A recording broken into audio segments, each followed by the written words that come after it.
On va y revenir tout à l'heure, mais effectivement, ce n'est pas la seule affaire. C'est surtout une affaire de haut niveau. C'est ce qu'on disait tout à l'heure, ça ne concerne pas 2-3 députés qui auraient eu des comportements pas très clairs. Ça concerne quand même la présidente de la Commission européenne dans ses rapports avec une énorme boîte sur une énorme affaire qui est une histoire de santé mondiale. Des tas de choses se sont jouées à ce moment-là, quoi. Ah ben, c'est des milliards. Et surtout qu'il y a 2 jours, c'est carrément le journal New York Times. On en revient à l'actu dont on disait le journal américain qui, voyant qu'en Europe ça ne bougeait pas.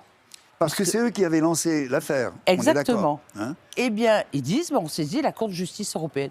New York Times. Hein, moi, je voulais faire une intervention aux députés pour leur dire, attendez là, vous imaginez, notre rôle de député européen, c'est de contrôler l'exécutif. On n'a pas accès aux documents. On est obligé de saisir la Cour de justice européenne. Et qui maintenant nous fait des leçons de transparence, c'est les Américains qui nous attaquent. Parce qu'on n'a pas accès.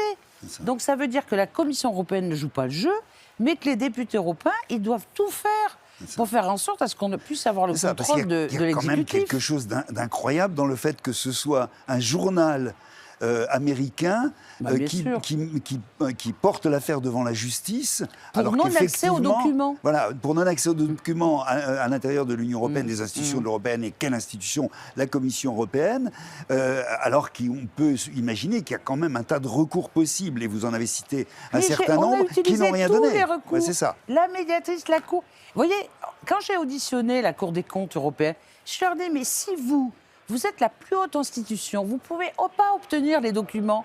Alors qui peut le faire ? C'est ça. Qui peut le faire ? D'autant que c'est une nouveauté. D'habitude, on donne les documents à la Cour européenne. C'est l'instance suprême. Donc voilà. Ça veut dire qu'il n'y a plus le respect du traité européen. Donc c'est très grave cette affaire. Et moi, en tant que député, je ne veux pas être complice de ça. Donc j'interpelle mes collègues en disant, mais il faut qu'elles viennent être auditionnées. Donc elle ne nous a toujours pas dit oui. Vous voyez, à la commission Covid. Et puis, il faut que la commission divulgue ces documents. Comment voulez-vous que des citoyens européens qui voient la corruption de certains députés, alors je dis bien de certains, parce qu'il ne faut pas vous imaginer que tout le monde est corrompu, c'est certains députés qui avaient des liens avec des États tiers. On parle du Qatargate, là, hein, voilà. par exemple.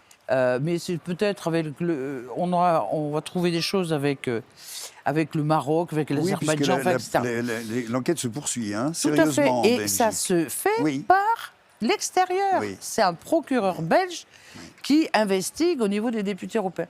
Maintenant, nous, on dit, la Commission fait pareil. La Commission ne sort pas les informations, donc nous, on ne peut pas les contrôler.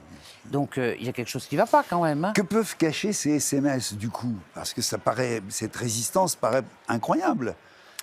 Moi, je pense que la présidente, d'abord, elle a outrepassé ses droits. Elle ne se rend pas compte. D'abord, elle méprise aussi le Parlement européen. Et puis, elle a des connaissances. Parce que, vous voyez, il y a quand même des choses troubles dans son comportement. Elle connaissait certainement Pfizer, enfin, M. Burla. Son mari n'est pas clair non plus. Parce qu'il y a des conflits d'intérêts et même des délits d'initiés. Dans la mesure où son mari, M. Echo von der Leyen, a un laboratoire aux États-Unis qui s'appelle Organisis.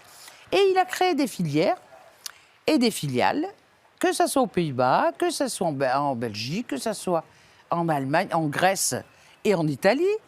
Et certaines de ces filiales utilisent des fonds européens. Non, mais vous expliquez ça, on est où, là ? Alors, nous, on a interpellé la Commission en disant, mais enfin, il y a un conflit d'intérêts, là. Il y a même un délit d'initié. Son mari qui utilise des fonds de relance européens, alors qu'on a vu que ces filiales, c'était des boîtes postales.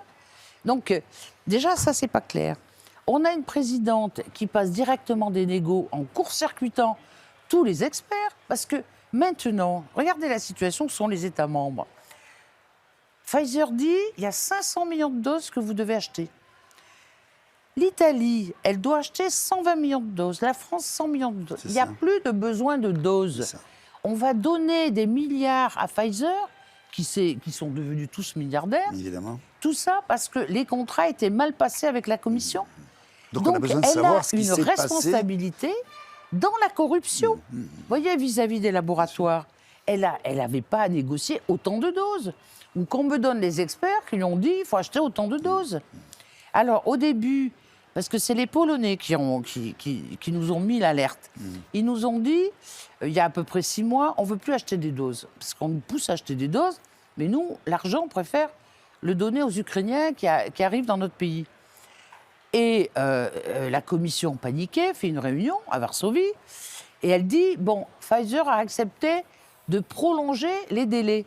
Mais prolonger les délais, mais pas de ne pas acheter les doses. Bien sûr. Et même Pfizer menace d'attaquer en justice la Commission européenne. Ce qui signifie qu'il y a des accords quelque part qui ont été signés. Exactement. Et dont on aimerait bien connaître le contenu. Et bien nous, on demande des comptes. Ouais, c'est ça. Mais quels moyens, justement, vous disposez pour faire ça? Parce que là, on vient de passer en revue un certain nombre de démarches qui ont déjà été faites, y compris là maintenant des démarches devant la justice. C'est pas tout à fait la première fois, on en a parlé tout à l'heure. Qu'est-ce que vous pouvez faire maintenant? On a l'impression d'être dans ces institutions européennes, le pot de fer contre le pot de terre, et incapable d'avoir des informations qui relèvent de la simple démocratie publique, j'allais dire. C'est des informations qui devraient... Là. Il n'y a plus de démocratie. On a des institutions européennes, bon, très bien, moi je les défends, parce que je défends les valeurs liées à l'Europe, mais il y a un dysfonctionnement, parce que la Commission a pris le pouvoir, et la présidente de la Commission européenne, elle n'est pas digne d'être présidente d'une commission, parce que elle n'outrepasse ses droits.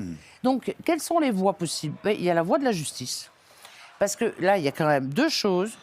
Moi, en tant que député, on a saisi la Cour de justice européenne pour avoir accès à la transparence des contrats, qu'on n'a toujours pas eu. Pas marché. Là, il y a le New York Times qui a saisi aussi la Cour de justice européenne. Là, c'est pour connaître ce qu'il y a dans les SMS. Contenu. Et il y a le procureur européen. Puisque le procureur européen a été saisi, vous savez que c'est une nouvelle instance pour regarder les problèmes de corruption vis-à-vis du budget de l'Europe, et il mène une investigation. Ça, c'est la voie juridique. Et puis, moi, j'essaie de développer une voie, je dirais, de député européen en disant « réveillez-vous ».